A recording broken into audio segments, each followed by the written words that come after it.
Si tu ne cèdes pas ta maison à ton frère, on se verra au tribunal. La voix qui sortait du haut-parleur était celle de mon père, Thomas Parker. Ces mots étaient tranchants et froids, destinés à me faire peur. Je suis resté parfaitement immobile dans la salle de conférence de mon avocate. Ma mère, Hélène, a parlé ensuite. Sa voix était tout aussi dure. Elle sait ce qu'elle nous doit, ce qu'elle leur doit. J'ai pensé aux cloisons sèches que j'avais posées, aux tuyaux que j'avais réparés, aux nuits que j'avais passées couvertes de peinture pendant qu'ils se moquaient de moi. Je ne leur devais rien. Au téléphone, j'entendais mon frère Ryan, le fils prodige, respirer en arrière-plan. Il attendait simplement qu'il lui remette l'œuvre de ma vie. J'ai senti cette vieille nausée familière monter dans ma poitrine. Le sentiment d'être petite, d'avoir tort, juste pour le fait d'exister. Ils allaient m'écraser comme ils l'avaient toujours fait. Mais alors, quelque chose d'incroyable s'est produit. Mon avocate, Julia Monroe, a ri. Ce n'était pas un rire bruyant. C'était un son bref, sec et dangereux. Il a percé les menaces de mon père. Qu'est-ce qu'il y a de si drôle, a exigé mon père.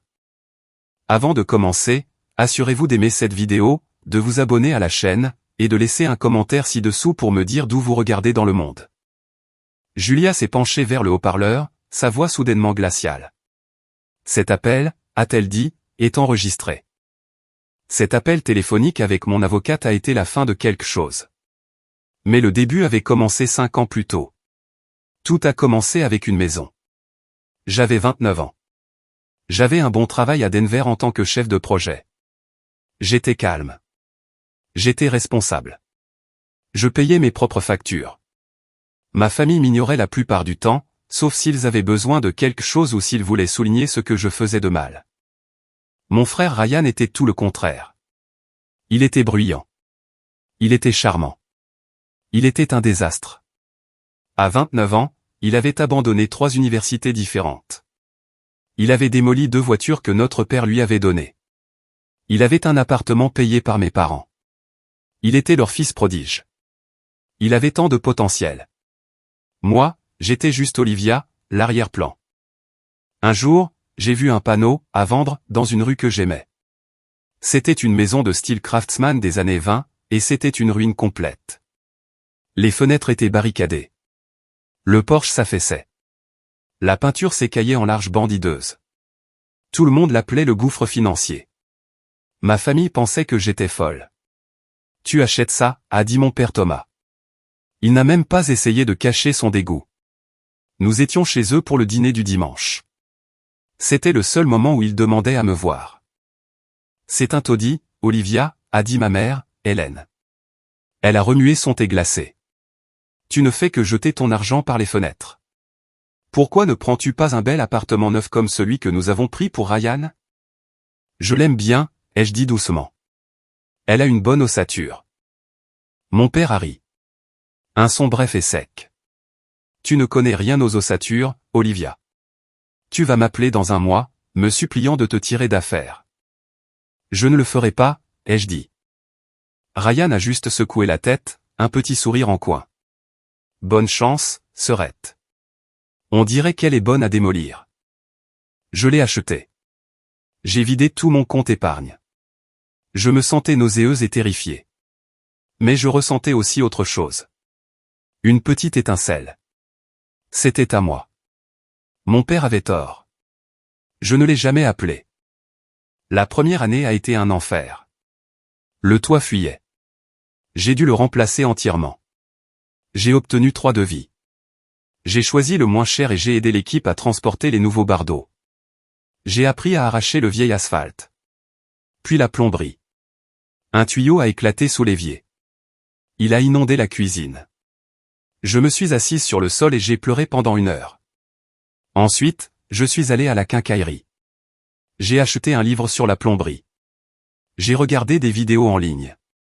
J'ai appris à couper et à souder des tuyaux en cuivre. Mes mains étaient brûlées et coupées, mais je les réparais. J'ai appris l'électricité. L'ancien système de câblage à douille et tube était un risque d'incendie. J'ai passé un hiver entier à tirer de nouveaux fils, à percer de vieux montants durs. J'ai reçu 2 décharges électriques. Pas grave, mais assez pour me faire respecter le travail. J'ai appris à installer une prise, un interrupteur, un boîtier de disjoncteur. J'ai tout sacrifié. Je ne suis pas parti en vacances. Je n'ai pas acheté de nouveaux vêtements. J'ai arrêté de voir mes amis. Ma vie était mon travail et ma maison.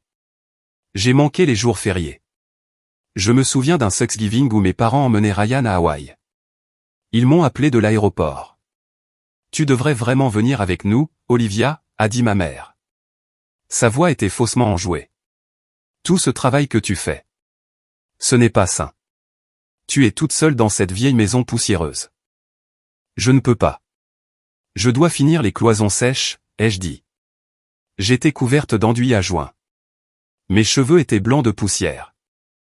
Eh bien, comme tu voudras. Ryan est si excité. Il va essayer le surf. Ils ont raccroché. Je suis retourné poncer le mur. J'ai pleuré un peu en travaillant. Pas parce que je voulais aller à Hawaï, mais parce qu'il ne voulait pas vraiment de moi là-bas. Il voulait juste me dire que j'avais tort. Il voulait que je me sente mal de ne pas être Ryan. Ma maison était le seul endroit où je n'avais pas tort. C'était dur. C'était sale. C'était épuisant, mais c'était honnête. Si je montais un mur, il tenait. Si je réparais une fuite, l'eau s'arrêtait. La maison ne me mentait pas. Elle ne prétendait pas que j'étais quelqu'un d'autre. Pendant 5 ans, j'ai travaillé. J'ai reconstruit cette maison de fond en comble. J'ai poncé les parquets d'origine. J'ai trouvé de magnifiques détails anciens sous des couches de peinture. J'ai carrelé la salle de bain. J'ai construit les armoires de cuisine de mes propres mains. Et ma famille s'est moquée de moi pendant tout ce temps. Quand il venait, mon père pointait du doigt, ce mur a l'air de travers. Ma mère passait un doigt sur un rebord de fenêtre. Tellement de poussière, Olivia. Ryan se contentait de rire. Je n'arrive pas à croire que tu travailles encore sur ce taudis. J'ai une nouvelle voiture. Puis le quartier a changé. C'est arrivé vite. De jeunes couples ont emménagé. Des cafés ont ouvert. De vieilles maisons étaient restaurées, tout comme la mienne. Soudain, ma rue est devenue la rue la plus prisée de la banlieue. Ma maison, le gouffre financier, était maintenant magnifique. C'était une maison Craftsman des années 20 restaurée. Les gens s'arrêtaient pour la prendre en photo. Un magazine a demandé à présenter ma cuisine, et la valeur des propriétés a grimpé en flèche. Ma maison, que j'avais achetée pour presque rien, valait soudainement une fortune. C'est à ce moment-là que l'opinion de ma famille a changé. Ce n'était plus le taudis d'Olivia. C'était la propriété familiale. Je me souviens du jour où tout a commencé. C'était un autre dîner du dimanche. J'avais 34 ans. La maison était terminée. J'étais enfin en paix. Mon père s'est éclairci la gorge. Olivia, nous avons réfléchi. J'ai levé les yeux. À propos de quoi? À propos de ta maison, a dit ma mère en souriant. Ce n'était pas un vrai sourire. C'était un sourire de plastique crispé. Elle est si bien réussie. Nous sommes si fiers. J'ai senti une pierre froide tomber dans mon estomac. Il n'avait jamais été fier de moi. Pas une seule fois. Merci, ai-je dit. Le fait est, a continué mon père en se penchant en avant, que Ryan va se fiancer. À une fille adorable, Grace, et ils ont besoin d'un endroit où vivre, un bon endroit pour fonder une famille. Je l'ai juste regardé fixement. Je savais ce qui allait arriver. Et toi, a dit ma mère, tu as tout cet espace juste pour toi. Eh bien, c'est égoïste, Olivia, alors que ton frère n'a rien. J'ai posé ma fourchette. Qu'est-ce que vous êtes en train de dire? Nous pensons que tu devrais donner la maison à Ryan, a dit mon père. C'était une affirmation, un fait. Comme s'il me disait que le ciel était bleu. J'étais si choqué que je ne pouvais pas parler. Tout le travail, toutes les nuits, tous les sacrifices, ma maison, mon sanctuaire. Lui donner, ai-je finalement murmuré. Bien sûr, a dit Ryan, parlant pour la première fois. Il envoyait des textos sous la table. Je te laisserai garder une chambre. Je ne suis pas méchant. C'est la propriété familiale, Olivia, a dit ma mère, sa voix se durcissant. Nous t'avons aidé avec ça. Nous t'avons apporté tellement de soutien. Vous avez fait quoi? Je me suis levé. Mes mains tremblaient. Vous n'avez rien fait. Vous n'avez fait que vous moquer de moi. Vous l'avez appelé un taudis. Ne prends pas ce ton avec moi, a sèchement répliqué mon père. Nous sommes tes parents. Tu nous dois le respect. Tu as une responsabilité envers ton frère. C'est la famille. Tu es égoïste. C'est ma maison, ai-je dit. Ma voix tremblait. Je l'ai construite. Elle est à moi. La réponse est non. Je suis parti. Je suis sorti. Je pouvais entendre mon père crier derrière moi. Tu regretteras ça, Olivia. Ce n'est pas fini. Une semaine plus tard, ils m'ont appelé. Ils avaient leur avocat au téléphone. Ils m'ont menacé. Si tu ne cèdes pas ta maison à ton frère, on se verra au tribunal. Mais ils ont fait une erreur. Je n'étais plus la même fille tranquille qui avait acheté une maison en ruine. J'étais la femme qui l'avait reconstruite. J'étais la femme qui savait comment réparer les fuites, faire passer les fils et construire des murs. Et j'avais ma propre avocate, Julia Monroe. Et quand Julia a ri de la menace de mon père, j'ai su qu'ils avaient commencé une guerre qu'ils ne pouvaient pas gagner. Ils m'avaient poussé trop loin. Et ils n'avaient aucune idée de ce que j'étais sur le point de découvrir. Un silence de mort a rempli la ligne. Et dans ce silence, pour la première fois de ma vie, j'ai senti le pouvoir commencer à basculer. Le haut-parleur était silencieux. Le bluff de mon père avait été démasqué. Cette conversation est terminée, a dit Julia. Sa voix était nette. Elle a déconnecté l'appel. Je suis resté assise là. Mes mains tremblaient. Ils veulent prendre ma maison. Ils vont vraiment me poursuivre en justice pour ma maison. Julia s'est tournée sur sa chaise pour me faire face. Elle était vive, intelligente et n'avait aucune patience pour les tyrans. Ils essaient de vous faire peur, Olivia. Ils pensent que vous êtes la même personne qu'il y a 10 ans. Ils pensent que vous allez simplement vous laisser faire. J'ai construit cette maison, ai-je murmuré. J'ai mis mon sang dans cette maison. Je sais, a-t-elle dit doucement. Alors, nous nous battrons. Ils veulent parler de ce que vous leur devez. Parlons de ce qu'ils ont. Parlez-moi des finances de votre famille. Vous avez dit qu'ils ont payé les universités de Ryan, ses voitures, son appartement. D'où venait cet argent? Mon père a un bon travail dans la finance, ai-je dit. Ils vivent bien. Et ils ne vous ont jamais aidé avec la maison. Pas un centime. J'ai laissé échapper un rire bref et amer. Non, ils n'ont jamais investi un centime. Ils m'ont dit que je gaspillais mon argent. D'accord. Julia a tapoté son stylo. Qu'en est-il du reste de la famille? Des grands-parents? Des héritages? J'ai tressailli. C'était une vieille blessure. Une blessure profonde. Ma grand-mère. La mère de mon père, Margaret Parker. Elle est décédée il y a environ 12 ans. Et, a incité Julia. Et elle a laissé de l'argent pour Ryan, ai-je dit. Ma voix était plate. J'avais enfoui ce souvenir depuis longtemps. Elle lui a laissé un fonds en fiducie. 200 000 $. Et pour vous? J'ai baissé les yeux sur mes mains. Elle m'a déshérité. Mes parents me l'ont dit. Ils ont dit que j'avais déçu la famille. Que grand-mère Margaret était très en colère contre moi avant de mourir. Vous avoir déçu. Comment? Je ne sais pas, ai-je dit. J'ai senti la vieille honte monter en moi. Simplement, je n'étais pas Ryan. J'étais calme. J'étais têtu. Je voulais déménager à Denver. Je n'étais pas la fille qu'il voulait. Mes parents ont dit qu'elle avait changé son testament à la dernière minute. Avez-vous déjà vu ce testament? A demandé Julia. Non. Je ne suis pas allé à la lecture du testament. Mes parents m'ont dit de ne pas y aller. Ils ont dit que ce serait trop humiliant pour moi. Ils ont dit qu'ils s'en occuperaient. Donc, vous les avez simplement crus? Oui, ai-je dit, me sentant petite. Pourquoi auraient-ils menti à ce sujet? Ils étaient si tristes pour moi. Ma mère a pleuré. Elle a dit, je ne sais vraiment pas ce que tu as fait pour la mettre si en colère, Olivia. Et je l'ai cru. J'ai cru que j'étais le problème. J'avais toujours été le problème.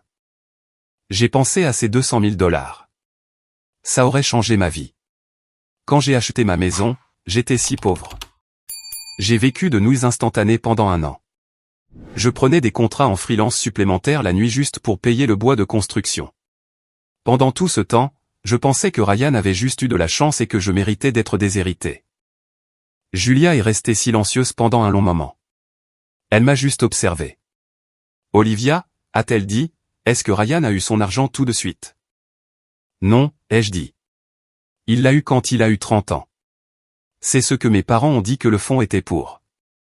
C'était il y a environ 5 ans. 5 ans, a répété Julia.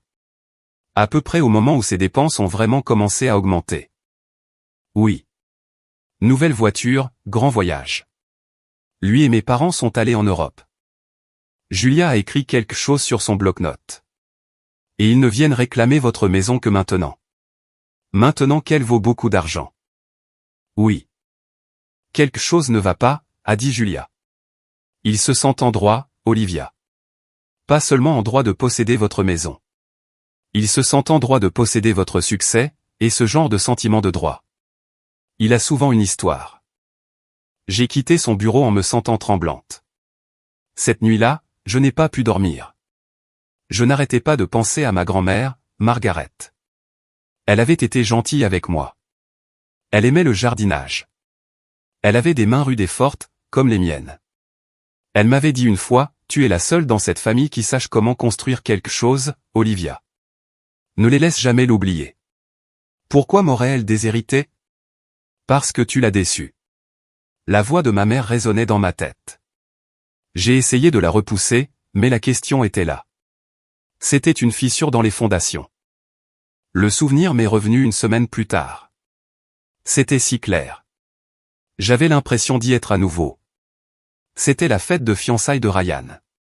3 mois auparavant, avant la dispute pour la maison. Mes parents avaient loué une salle privée dans un restaurant chic. Grace, la nouvelle fiancée de Ryan, était là. Elle semblait gentille, douce, un peu dépassée par ma famille. Mes parents portaient un toast à Ryan. Mon père racontait des histoires sur son potentiel et son grand cœur. J'étais assise au bout de la table, silencieuse comme d'habitude. Ryan était ivre. Il était toujours ivre au fait. Il s'est levé pour faire un discours. À Grace, a-t-il crié. Et à mes parents, qui m'ont toujours soutenu. Ils ont toujours su que j'étais le plus intelligent. Le véritable investissement. Ma mère a ri nerveusement. Oh, Ryan, assieds-toi. Non, je le pense vraiment, a-t-il dit en agitant sa coupe de champagne. Il m'a regardé droit dans les yeux, un sourire pâteux et méchant. Même Olivia le sait. Elle a dépensé son héritage. Et j'ai dépensé le mien. Mais le mien est plus beau. Grace avait l'air confuse. De quoi parles-tu? Nos fonds en fiducie, a dit Ryan. De grand-mère. Le mien, je l'ai utilisé pour m'amuser. Et Olivia? Elle a dépensé tout le sien pour ce taudis de maison. N'est-ce pas, papa? La table est devenue silencieuse. Mon cœur s'est arrêté. Je ne pouvais plus respirer. J'ai regardé mon père. Le visage de mon père était blanc. Il était furieux. Ryan, tu es ivre. Tu ne dis rien qui ait du sens. Si, j'ai du sens, a bredouillé Ryan. Vous me l'avez dit. Vous avez dit que nous avions donné à Olivia sa part pour la maison. Et que ceci était ma part. C'est juste, équitable. Je n'ai jamais eu d'argent, ai-je dit. Ma voix était un murmure. Toute la salle me regardait. Bien sûr que si, a ri Ryan. Tu l'as juste dépensé en planches de bois. Tu as déjà dépensé ton fonds en fiducie pour réparer ce taudis, tu te souviens? Ma mère s'est levée. Ça suffit, Ryan. Tu contraries ta sœur. Tu as mal compris, Olivia. Il ne sait pas ce qu'il dit. Mais je regardais mon père. Il ne voulait pas croiser mon regard. Il fusillait simplement Ryan du regard.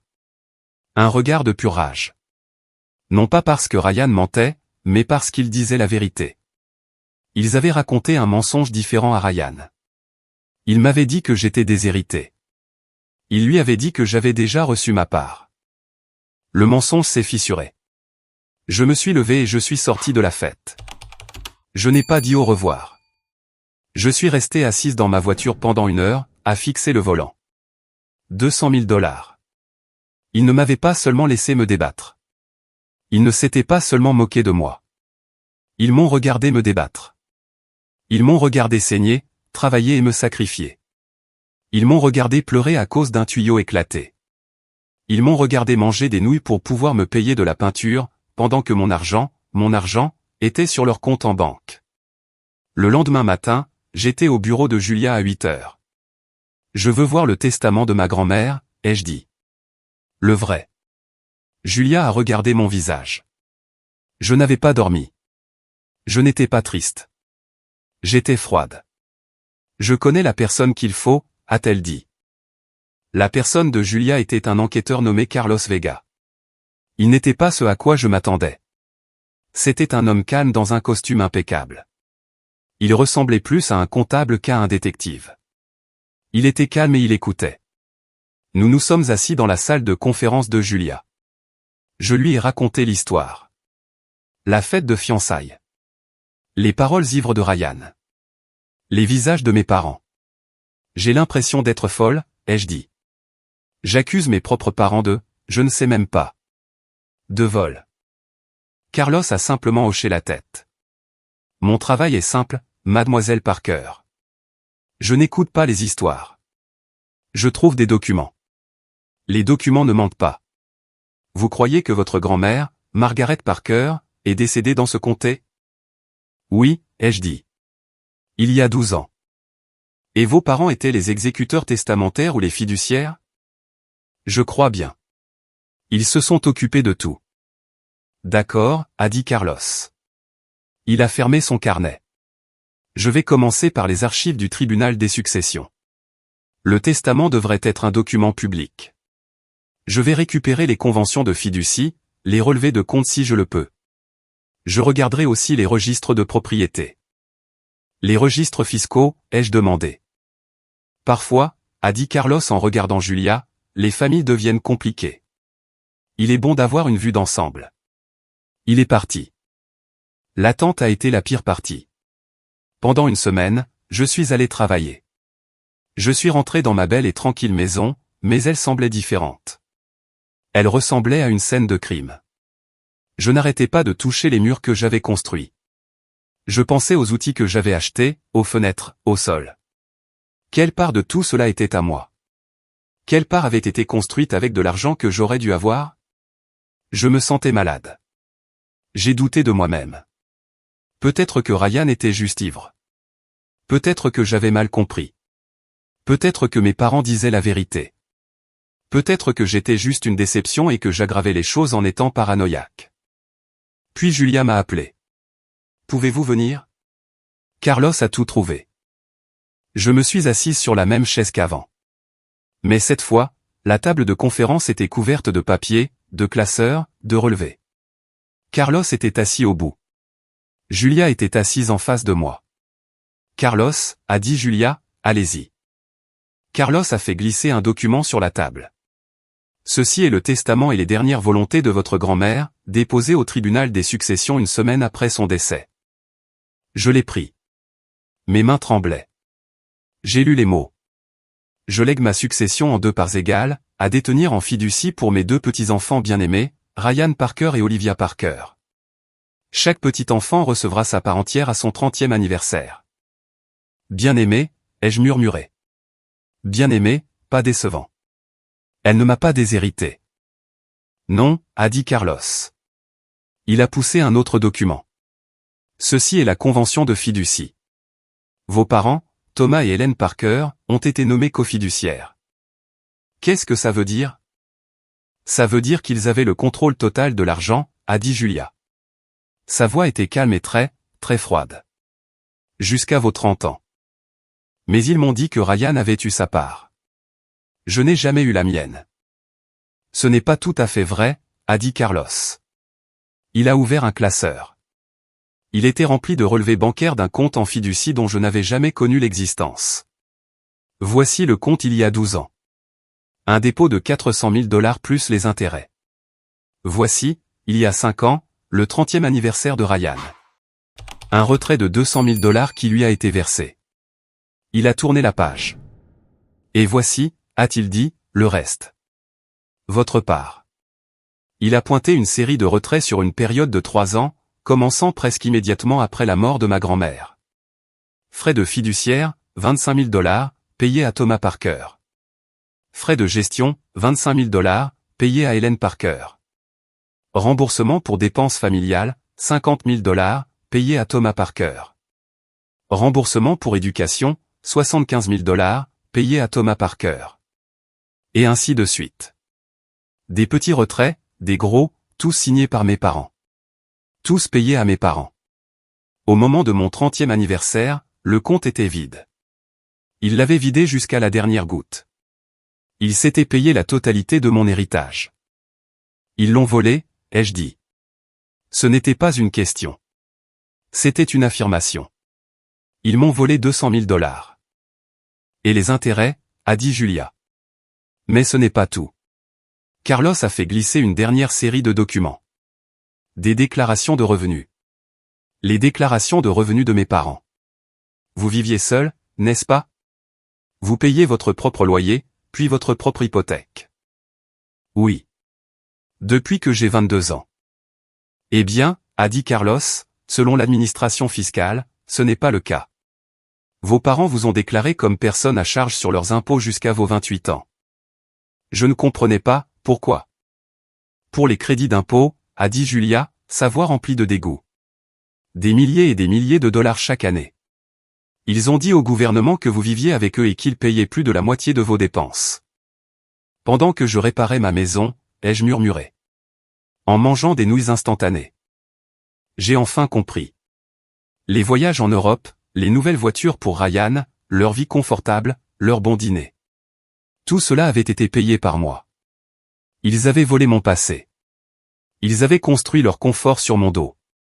Et maintenant, ils essayaient de voler mon avenir. Ma maison. La voix de Julia a percé mon état de choc.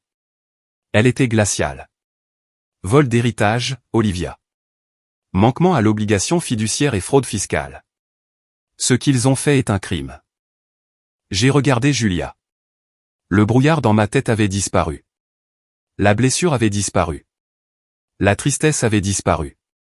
Tout ce qui restait était une clarté froide et dure. J'ai pensé à mon père au haut-parleur. On se verra au tribunal. J'ai réalisé quelque chose. Oh mon Dieu, ai-je dit. Qu'y a-t-il, a demandé Julia. Ils étaient si avides, ai-je dit. Ils ont déjà volé 200 000 $. Ils s'en sont sortis. Ils pensaient que j'étais stupide. Ils pensaient que je ne le découvrirais jamais. J'ai levé les yeux vers Julia. S'ils n'avaient pas insisté pour avoir ma maison, s'ils m'avaient juste laissé tranquille, je n'aurais jamais su. J'aurais continué à croire que j'étais une déception. Je les aurais laissés garder l'argent. Je me suis levé. Je ne tremblais plus. Leur cupidité, ai-je dit. C'est leur cupidité qui les détruira. Ils viennent de me donner les preuves. Julia a souri.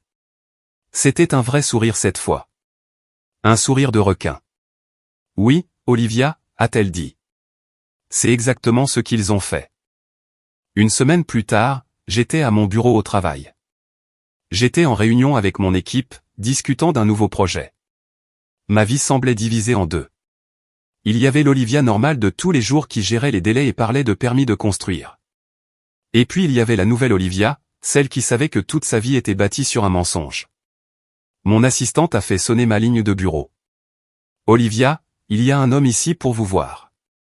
Il dit que c'est une livraison personnelle. J'ai froncé les sourcils. Je n'attends rien. Pouvez-vous le prendre? Il dit qu'il doit vous le livrer personnellement. Il est dans le hall. Un sentiment froid m'a envahi.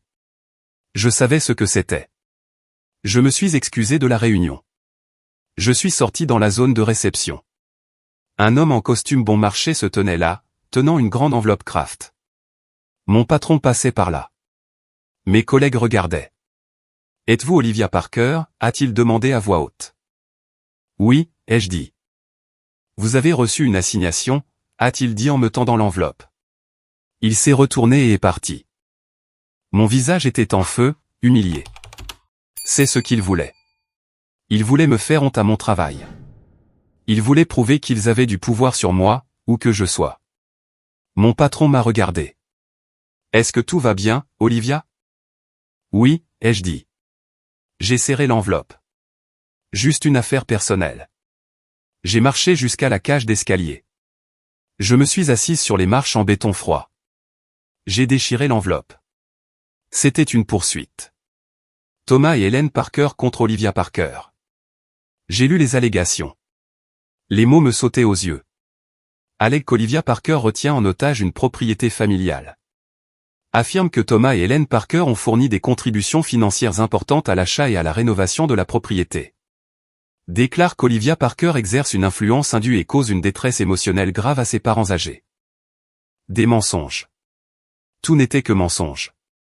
Une montagne de mensonges. Ils prétendaient avoir payé ma maison. Ils prétendaient être les victimes.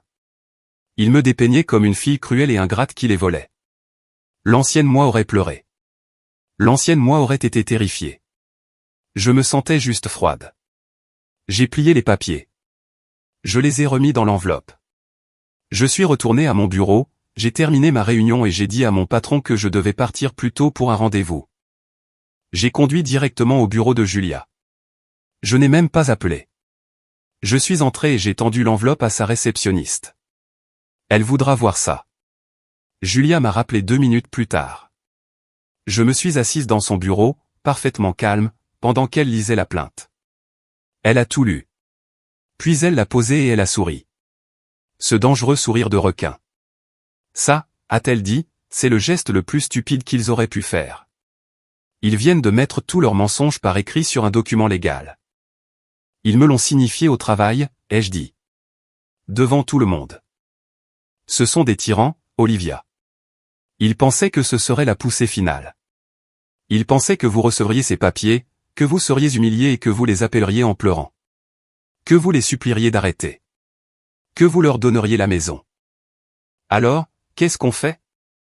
Nous ne nous défendons pas, a dit Julia, les yeux brillants. Nous attaquons. Elle a pris son téléphone. Mettez-moi Carlos Vega en ligne. Et j'ai besoin d'une version complète d'une demande conventionnelle. Maintenant. Elle s'est retournée vers moi. Ils veulent jouer au tribunal. Très bien, nous allons jouer. Pendant les 2 heures qui ont suivi, Julia a dicté. Elle était implacable. Demande conventionnelle. Olivia Parker contre Thomas et Helen Parker. Chef d'accusation 1, vol d'héritage. Pour la somme de $200 000 plus 12 ans d'intérêts composés. Chef d'accusation 2, manquement à l'obligation fiduciaire. En tant que fiduciaire de la fiducie Margaret Parker, ils ont délibérément et sciemment fraudé leurs bénéficiaires. Chef d'accusation 3, enrichissement sans cause. Ils ont utilisé des fonds volés pour financer leur style de vie, y compris, mais sans illimité, les voyages, les véhicules et l'immobilier. Chef d'accusation 4, fraude, pour la production de fausses déclarations de revenus fédérales et étatiques déclarant Olivia Parker comme personne à charge. Chef d'accusation 5, et pour la poursuite qu'il venait de déposer, a dit Julia en tapotant les papiers, nous déposons une plainte pour poursuite abusive et infliction intentionnelle de détresse émotionnelle.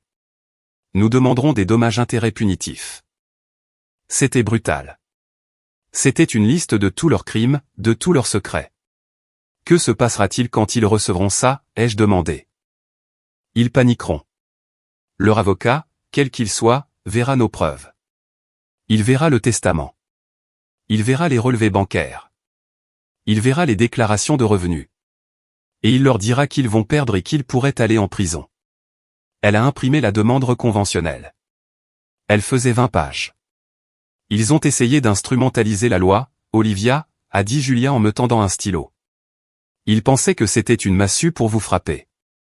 Nous en ferons votre épée. J'ai signé mon nom. C'était lourd. C'était final. Je poursuivais mes propres parents. Ils voulaient l'obéissance, ai-je dit, en pensant à toutes les années où j'avais essayé d'être sage. Essayé d'être silencieuse. Essayé d'être ce qu'ils voulaient. Oui, a dit Julia. Ils ont eu la révélation. La demande conventionnelle a été déposée cet après-midi-là. Le silence qui a suivi était assourdissant. Les appels téléphoniques en colère de mon père ont cessé. Les textos manipulateurs de ma mère ont cessé. Même Ryan, qui m'avait envoyé des messages à propos de sa maison, est devenu complètement silencieux. Ils avaient les papiers. Ils savaient que je savais. Le pouvoir avait basculé. La guerre avait commencé. Et pour la première fois de ma vie, ce n'était pas moi qui avais peur. C'était eux. Le silence de mes parents et de mon frère était assourdissant. Il était lourd. C'était le son de leur prise de conscience que le jeu était terminé. Ils avaient leur avocat. Il avait vu nos preuves. Il avait vu les relevés bancaires de Carlos. Il avait vu le vrai testament. Mais le reste de ma famille, eux, ne les avait pas vus. Mon téléphone a commencé à exploser 3 jours après que ma demande reconventionnelle a été livrée. Ça a commencé avec la sœur de ma mère, ma tante Carole. Tante Carole, qui m'envoyait toujours des cartes cadeaux de 10 $ pour mon anniversaire pendant qu'elle emmenait Ryan en voyage de ski. Son texto est apparu. Olivia, ta mère est anéantie. Tu dois l'appeler. Ce que tu fais est monstrueux. J'ai fixé le message. Monstrueux? Moi, pas eux. Je n'ai pas répondu. 1 heure plus tard, le frère de mon père, l'oncle Marc. Il n'a pas texté, il a appelé.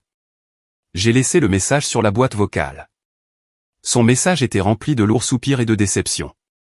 Olivia, ce n'est pas comme ça qu'on t'a élevé. Ce n'est pas ce qu'est cette famille. Tu poursuis tes propres parents pour une maison. Ton père est un homme bon. Tu lui brises le cœur. Tu brises le cœur de ta mère. La famille ne fait pas ça. Tu dois arrêter ça tout de suite. La famille ne fait pas ça. Les mots résonnaient dans ma tête.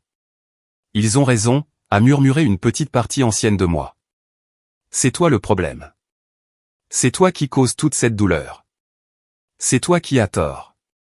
Pendant un moment, j'ai failli craquer. Le poids de toute ma famille se retournant contre moi était énorme. C'était la seule chose dont j'avais toujours eu peur. Être complètement et totalement seul. Être la paria. Ils avaient toujours dit que j'étais difficile, têtu, pas une joueuse d'équipe. Maintenant, je leur donnais raison. J'étais le monstre. Je me suis assise sur mon canapé dans ma belle maison et j'ai senti les murs se refermer. La maison était mon sanctuaire, mais le monde extérieur était plein de ma famille et ils me détestaient tous. Puis la conversation de groupe familial a commencé. Ma cousine Sarah, la plus grande fan de Ryan. Je n'arrive pas à croire ce qu'Olivia fait à oncle Thomas et tante Hélène après tout ce qu'ils ont fait pour elle. Tout ce qu'ils ont fait pour moi, ai-je pensé. Quoi? Qu'est-ce qu'ils ont fait? Un autre cousin, Mike. Elle a toujours été jalouse de Ryan. C'est écœurant. Tante Carole à nouveau. Elle est égoïste. Elle l'a toujours été. Elle a cette grande et belle maison rien que pour elle. Et elle n'aide même pas son propre frère qui va se marier. Maintenant, elle les poursuit. Quel genre de personne fait ça? Les messages arrivaient. L'un après l'autre, un flot de jugement, une foule numérique. Ils parlaient tous de moi. Aucun d'eux ne me parlait. Ils portaient un jugement basé sur l'histoire que mes parents leur avaient racontée. L'histoire où j'étais la méchante. L'histoire où ils étaient les victimes. J'ai senti la vieille honte familière me monter à la gorge. J'étais si fatigué. J'étais si fatigué d'être la méchante. J'étais si fatigué d'être incomprise. J'ai pensé à répondre. J'ai pensé à me défendre. J'ai pensé à taper, mais ils m'ont volé. Ils m'ont menti toute ma vie. Mais je savais que ça n'aurait pas d'importance. Ils ne voulaient pas la vérité. Ils voulaient l'histoire avec laquelle ils étaient à l'aise. L'histoire où Ryan était le fils prodige et où j'étais la sœur froide et égoïste. Mon téléphone a de nouveau vibré. C'était un nouveau texto, cette fois de ma mère. Olivia, je ne sais pas qui est cette Julia, mais elle t'a lavé le cerveau. Tu détruis ta famille. Tu me détruis. Tout ça pour de l'argent. Je n'aurais jamais pensé que ma propre fille puisse être si cruelle. Ton père a des douleurs à la poitrine. C'est ça que tu veux? Tu veux tuer ton père? Mon sang s'est glacé. Le chantage affectif final, ultime. Tu nous tues. J'ai pensé à toutes les années que j'ai passées à me tordre en quatre pour leur plaire. Pour obtenir une miette d'approbation. J'ai pensé à tous les jours fériés où j'ai travaillé. Toute la poussière que j'ai respirée. Toutes les nuits où j'ai pleuré d'épuisement. Tout ça pendant qu'ils se moquaient de moi. J'ai pensé à eux me déclarant comme personne à charge. J'ai pensé à eux me disant que j'étais une déception pour ma grand-mère décédée. J'ai pensé à eux payant les vacances de Ryan avec mon héritage. La honte a disparu. La peur a disparu. Tout ce qui restait était une colère froide, dure et silencieuse. Ce n'était pas bruyant. Ce n'était pas des cris. C'était la colère d'une fondation qui se stabilise. C'était solide. Mon téléphone a de nouveau vibré. La conversation familiale. Tante Carole. Quelqu'un doit lui faire entendre raison. C'est de la folie. J'ai ouvert la conversation de groupe. J'ai vu tous leurs noms. Toutes les personnes qui étaient censées être ma famille. Toutes les personnes qui ne m'avaient jamais défendu. Qui ne m'avaient jamais demandé si j'allais bien. J'ai tapé une seule phrase. Je l'ai adressée à eux tous. Ils m'ont volé 200 000 $ d'héritage. La preuve est un document public. J'ai appuyé sur envoyer. La conversation est devenue complètement silencieuse. Personne ne tapait. Les petites bulles n'apparaissaient pas. Juste un silence de mort, choqué. Ils n'avaient pas de réponse à ça. La vérité était trop simple, trop laide. Elle ne correspondait pas à leur histoire. J'ai ressenti un calme étrange. Je ne tremblais pas. J'ai regardé la conversation de groupe. Famille Parker, c'était son nom. Ça n'avait jamais été ma famille. C'était un club auquel je n'avais jamais été autorisé à adhérer. J'ai ouvert les paramètres de la conversation. J'ai appuyé sur quitter le groupe. Mon téléphone était silencieux. Je me suis assise dans mon salon.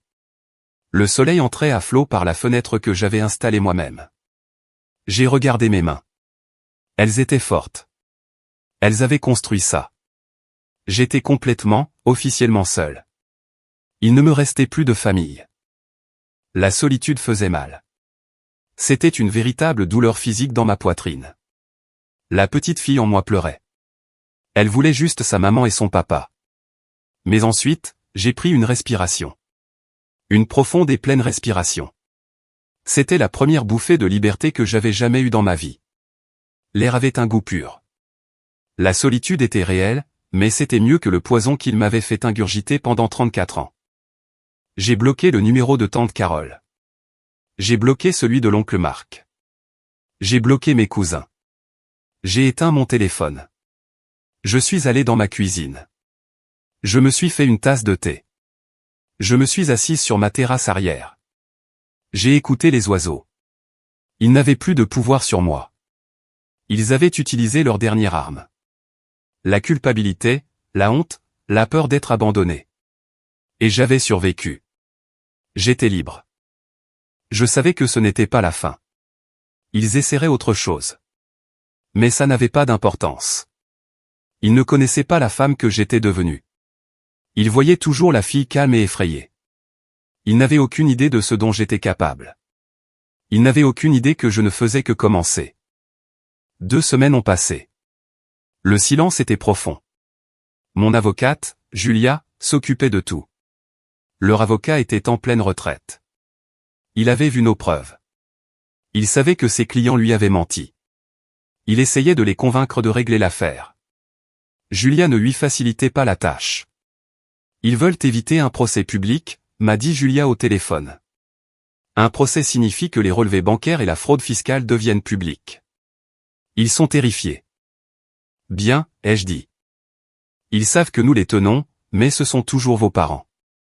Ils essaient une dernière fois de contrôler la situation. Ils veulent vous parler. Je n'ai rien à leur dire. Je sais, mais ils vous ont convoqué pour une dernière discussion chez eux ce dimanche, pour le dîner. J'ai presque ri. Un dîner, après tout ça? Ils pensent pouvoir me faire culpabiliser autour d'un rôti.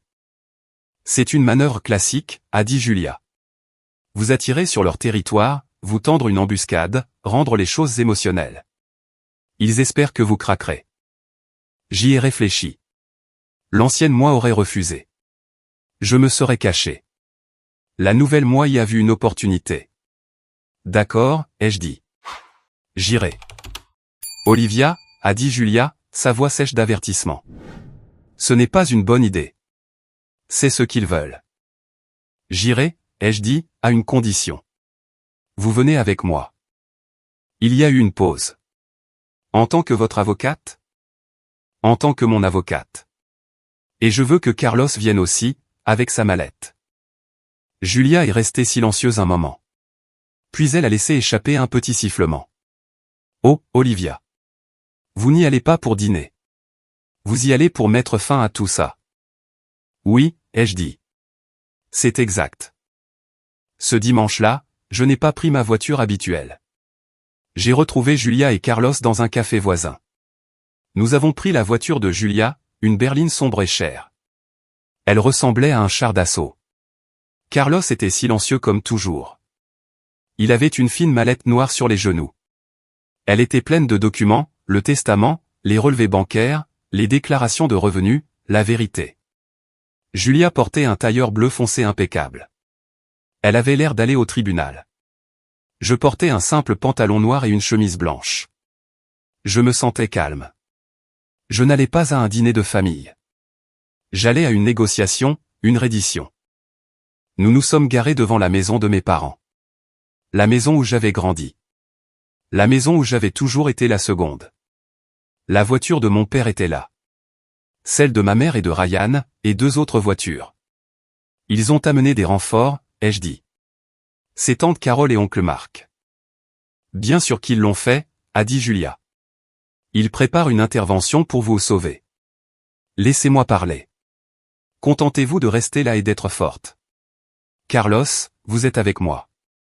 Compris, a dit Carlos. Nous avons remonté l'allée. Je n'ai pas frappé. J'avais encore ma clé.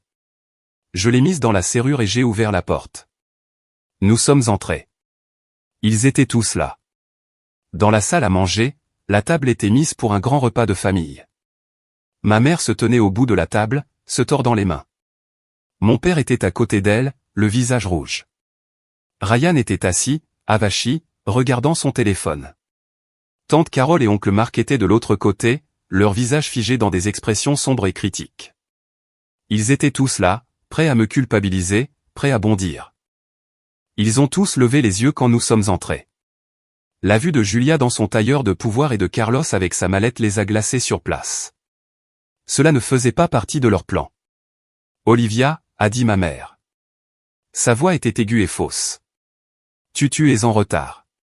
Et tu as amené des invités. Ce ne sont pas des invités, ai-je dit. Je suis resté dans l'embrasure de la porte. Julia et Carlos se tenaient de chaque côté de moi. Un mur. Voici mon avocate, Julia Monroe, et mon enquêteur, Carlos Vega. Ce n'est pas une visite de courtoisie. Mon père s'est levé. C'était un homme imposant, et il avait toujours utilisé sa taille pour intimider. Qu'est-ce que ça veut dire? Tu amènes ces gens dans ma maison. Vous m'avez convoqué pour une dernière discussion, Thomas, a dit Julia. Sa voix était pure glace. Elle a tranché l'air chaud et étouffant de la salle à manger. Nous y voilà. Vous avez 48 heures. Mon père avait l'air confus. 48 heures pourquoi? Je me suis avancé. J'ai regardé mes parents. J'ai regardé Ryan. J'ai regardé ma tante et mon oncle qui me fixaient, la bouche bée. J'ai gardé ma voix basse et calme. Je n'ai pas crié. Je n'ai pas pleuré. J'ai simplement énoncé les faits. Abandonnez votre poursuite contre moi. Rendez-moi mon héritage de 200 000 $ avec les intérêts. Déposez des déclarations de revenus rectificatives pour chaque année où vous m'avez frauduleusement déclaré comme personne à charge. Et signez un accord légal stipulant que vous ne me contacterez plus jamais. Ou quoi, a grogné mon père. Ou, ai-je dit, dans 48 heures, je dépose des accusations criminelles. La pièce a explosé. Des accusations criminelles, a rugi mon père. Tu enverrais ton propre père en prison. Tu es un monstre, a hurlé tante Carole. Ma mère a éclaté en sanglots. Des sanglots bruyants et plaintifs. Notre fille. Notre propre fille. Comment peux-tu nous faire ça après tout ce que nous avons fait? Ryan s'est levé d'un bond de sa chaise. Son visage était rouge et marbré. Tu es juste jalouse. Tu as toujours été jalouse de moi. Tu as cette maison parfaite, cette vie parfaite, et tu ne supportes pas que je me marie. Tu veux nous détruire. Sa fiancée, Grace, se tenait dans l'embrasure de la cuisine. Je ne l'avais pas vue. Elle tenait un plat. Elle avait l'air confuse, effrayée. Ryan, a-t-elle dit, que se passe-t-il? Quel héritage? Ma famille ne lui avait pas dit. Bien sûr que non. Il lui avait servi les mêmes mensonges, que j'étais la sœur folle et jalouse. Reste en dehors de ça, Grace, a sèchement répliqué Ryan. C'est une affaire de famille. C'est une affaire financière, a dit Julia. Elle a regardé Carlos. Maintenant. Carlos s'est avancé. Il s'est dirigé vers la table de salle à manger polie. Il a ouvert sa mallette d'un clic. Il en a sorti le premier document. Une copie du testament de ma grand-mère. Il l'a fait glisser sur la table. Pièce à conviction A, le testament de Margaret Parker, stipulant que sa succession doit être laissée en 2 parts égales. Il a sorti le classeur suivant, les relevés bancaires. Pièce à conviction B, le compte en fiducie, montrant 200 000 $ retirés par Thomas et Helen Parker en leur propre nom comme frais de fiduciaire et remboursement. Il a fait glisser les déclarations de revenus sur la table. Pièce à conviction C, vos déclarations de revenus. Déclarant Olivia comme personne à charge pendant 6 ans alors qu'elle était financièrement indépendante. C'est de la fraude fiscale. Ma tante et mon oncle étaient silencieux. Leur visage était pâle. Mon père bafouillait, sans voix. Ma mère sanglotait dans ses mains. Ryan fixait juste les papiers. Qu'est-ce que c'est? Ce n'est pas vrai. Grace s'est avancée. Elle a regardé les relevés bancaires. Elle a regardé Ryan. Ryan? Qu'est-ce que c'est? Tes parents l'ont volé? Non, ce n'est pas c'était un malentendu, a balbutié Ryan. Tu m'as menti, a murmuré Grace. Son visage était blanc. Tu m'as dit qu'elle était folle. Tu m'as dit qu'elle te devait la maison. Tu m'as dit que tes parents l'avaient aidée. Elle a regardé mes parents. Vous l'avez volé. Vous avez volé l'héritage de votre propre fille. Et vous alliez utiliser mon mariage comme excuse pour lui voler sa maison. Le silence dans la pièce était absolu. C'était le son d'une bombe qui explose. Grace a regardé Ryan. Ses yeux étaient clairs. Tu m'as menti. Elle a posé le plat sur la table. Elle a enlevé sa bague de fiançailles. Elle l'a placée sur le dessus des relevés bancaires. C'est fini entre nous, a-t-elle dit. Elle m'a regardé. Juste une seconde. Il n'y avait pas de pitié dans ses yeux. Juste de la compréhension. Puis elle est sortie par la porte d'entrée. Ryan est resté là, la bouche ouverte. Mon père s'est assis lourdement. Il ressemblait à un ballon qui avait été crevé. Les sanglots de ma mère n'étaient plus une performance. C'étaient les sons laids et haletants d'un animal pris au piège. Je les ai regardés. Tous. Les tyrans, les menteurs, les gens qui avaient essayé de m'écraser. Et je n'ai rien ressenti. Pas de colère, pas de tristesse, juste du vide. 48 heures, ai-je dit. Julia attendra l'appel de votre avocat. Je me suis retourné. Julia et Carlos m'ont suivi. Je suis sorti par la porte d'entrée et je n'ai pas regardé en arrière. L'appel est arrivé en moins de 24 heures. Pas 48. C'était leur avocat. Il a appelé Julia. J'étais dans le bureau de Julia en train de boire une tasse de café. Julia l'a mis sur haut-parleur. Sa voix était fatiguée. Il avait l'air d'un homme qui n'avait pas dormi. Mes clients, a-t-il dit, sont prêts à répondre à toutes les demandes de votre cliente. Ils retireront leur plainte immédiatement. Et la demande conventionnelle, a demandé Julia, sa voix d'acier. Ils signeront l'accord de remboursement. Ils signeront l'accord de non-contact.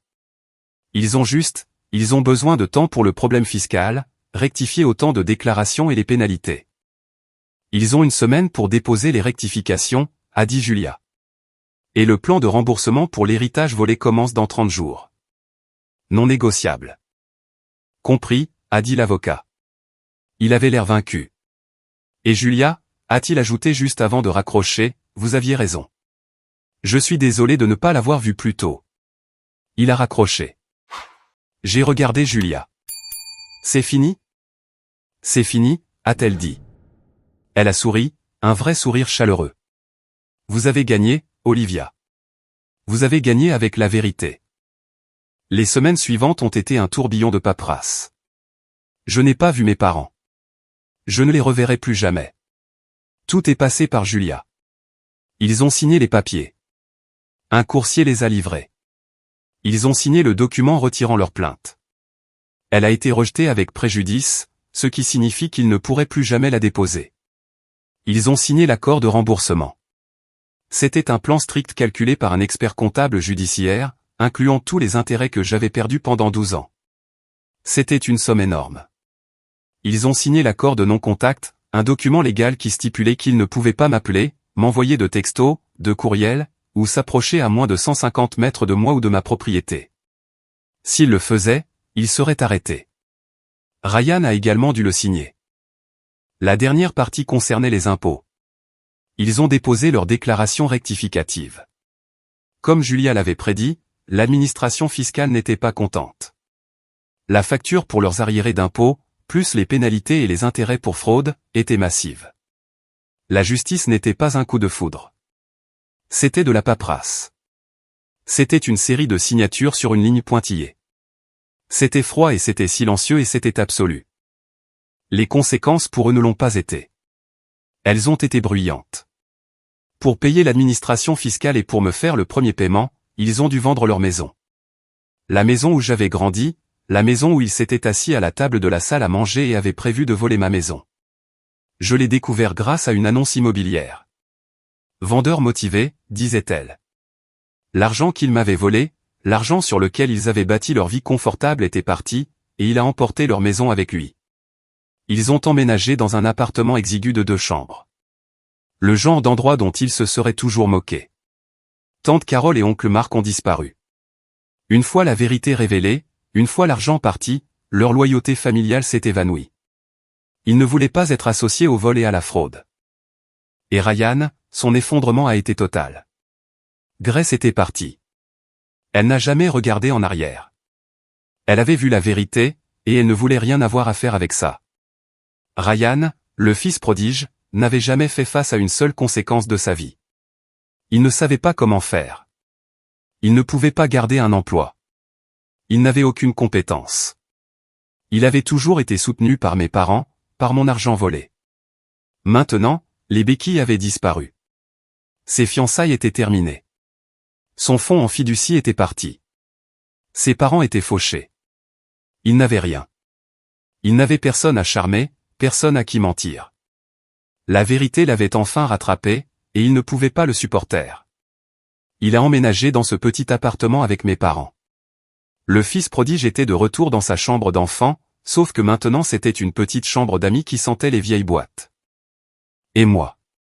Je suis parti. Le premier chèque de remboursement est arrivé par la poste. C'était un chèque de banque envoyé par le bureau de leur avocat. Je l'ai tenu dans ma main. Ce n'était pas juste de l'argent. C'était une validation. C'était le prix de ma douleur. Je l'ai déposé. Je suis rentré chez moi. Ma maison, celle que j'avais construite, celle que j'avais défendue. J'ai traversé les pièces. J'ai touché les murs. J'ai passé ma main sur les comptoirs de cuisine que j'avais installés. C'était calme. Il n'y avait plus d'appels téléphoniques en colère, plus de textos manipulateurs, plus de menaces, plus de culpabilité. C'était juste la paix. Je me suis assise sur ma terrasse alors que le soleil se couchait. J'ai ressenti une étrange et calme tristesse. Pas pour eux, mais pour la famille que je n'ai jamais eue. Pour les parents que je méritais mais que je n'ai jamais eus. Je me suis laissé pleurer. Pas pour ce que j'avais perdu, car je ne l'avais jamais vraiment eu, mais pour ce à quoi j'avais survécu. J'ai fait le deuil de la fille qui avait dû apprendre à souder des tuyaux en cuivre parce que ses parents lui avaient volé son héritage. J'ai fait le deuil de la jeune femme qui mangeait des nouilles instantanées pendant que son frère s'envolait pour l'Europe avec son argent. J'ai fait le deuil de la fille qui a été qualifiée de déception par les personnes qui étaient censées l'aimer le plus. J'ai pleuré pour elle, puis je l'ai laissée partir. Le soleil s'est couché. L'air est devenu froid. Je suis rentré. J'ai verrouillé ma porte. J'étais en sécurité. J'étais enfin, complètement libre. 6 mois ont passé. Le monde a tourné. Les saisons ont changé. C'était le printemps. Les remboursements arrivaient chaque mois. Un chèque froid et impersonnel. Je les ai tous mis sur un compte d'épargne séparé. Je n'y touchais pas. Il semblait souillé. Je travaillais. Je voyais mes amis. J'ai commencé à sortir. Je vivais une vie normale, une vie tranquille. Ma maison était mon sanctuaire. J'ai commencé à planifier un nouveau projet. Une petite serre dans le jardin, un endroit pour faire pousser des choses. J'avais presque oublié ce que c'était d'avoir peur. L'anxiété constante de bas niveau qui avait été mon ombre pendant 34 ans avait tout simplement disparu. Puis une lettre recommandée est arrivée.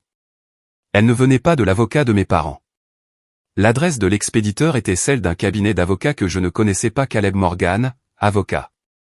Mon cœur battait la chamade. Ma première pensée a été, ils essaient quelque chose de nouveau, une nouvelle poursuite. Je suis resté assise dans ma cuisine à regarder l'enveloppe. J'ai dû signer pour la recevoir. Je l'ai ouverte avec des doigts tremblants. Ce n'était pas une poursuite.